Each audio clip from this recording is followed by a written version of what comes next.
Security forces کی میران شاہ میں کارروائیاں، مزید 21 دہشت گرد ہلاک۔ ISPR کے مطابق 72 گھنٹوں میں مجموعی طور پر 48 دہشت گرد مارے جا چکے ہیں۔ ہلاک دہشت گردوں میں 4 اہم سرغنہ بھی شامل۔ دہشت گرد گروہوں سے اسلحہ اور گولہ بارود برآمد کر لیا گیا۔ ہلاک سرغنہ سیکیورٹی فورسز کے اہلکاروں، معصوم شہریوں کے قتل سمیت متعدد دہشت گرد کارروائیوں میں مطلوب تھے۔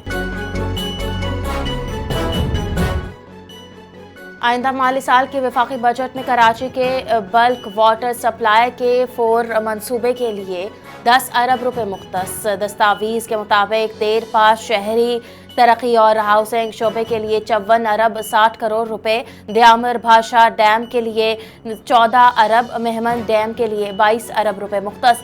صنعتی ترقی اور برآمدی مسابقت کی رفتار بڑھانے کے لیے 6 ارب 60 کروڑ روپے رکھے گئے۔ وفاقی حکومت کا چھوٹے دکانداروں کو ٹیکس نیٹ میں لانے کا فیصلہ، فکس ٹیکس عائد کرنے کی تجویز۔ وفاقی وزیر خزانہ محمد اورنگزیب نے مالی سال 2026-27 کا بجٹ پیش کیا۔ کہا حکومت نے اپنی حکمت عملی تبدیل کی ہے، دکانداروں کے حقیقی خدشات کو مقدم رکھا گیا۔ وہ دکاندار آ سکتے ہیں جن کی سالانہ فروخت 20 کروڑ روپے یا اس سے کم ہے۔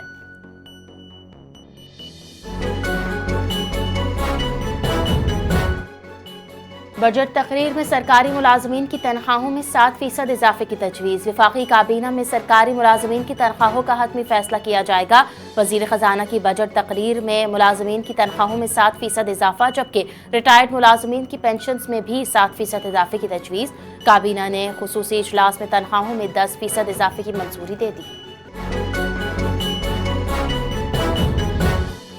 حکومت کا سرکاری ملازمین کو ایڈ ہاک ریلیف ضم کر کے نیا پے اسکیل جاری کرنے کا فیصلہ۔ وفاقی سرکاری ملازمین، مسلح افواج کے اہلکاروں اور پینشنرز کے لیے متعدد ریلیف اقدامات تجویز۔ مجوزہ اقدامات کے مطابق نئے پے اسکیل 2026 متعارف کروانے کی تجویز زیر غور۔ تمام وفاقی سرکاری ملازمین کو موجودہ بنیادی تنخواہوں پر 7% ایڈ ہاک ریلیف الاؤنس دینے کی سفارش کی گئی۔ اسلام آباد میں مطالبات کی منظوری کے لیے جاری سرکاری ملازمین کا دھرنا ختم۔ وفاقی وزیر پارلیمانی امور طارق فضل چودھری کی باقی رہ جانے والے 10% مطالبات بھی ترجیحی بنیادوں پر منظور کرنے کی یقین دہانی۔ کہا مسلم لیگ نون کی سیاست ہمیشہ عوام کے ساتھ رہی ہے، سرکاری ملازمین نے بھی ہمیشہ پرامن جدوجہد کی۔ وزیر اعظم کی ہدایت پر ملازمین کے 90% مطالبات مان لیے گئے۔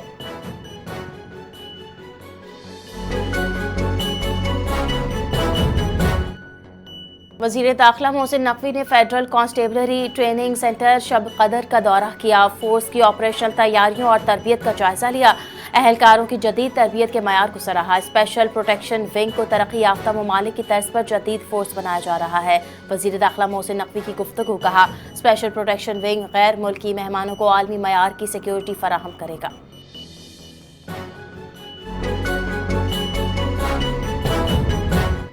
امریکہ اور ایران کے درمیان معاہدے پر دستخط، G7 اجلاس کی سائیڈ لائن پر متوقع۔ ایرانی وزارت خارجہ کے ذرائع کی تصدیق۔ G7 ممالک کا سربراہ اجلاس فرانس کے شہر میں 15 جون سے 17 جون کے درمیان منعقد ہوگا۔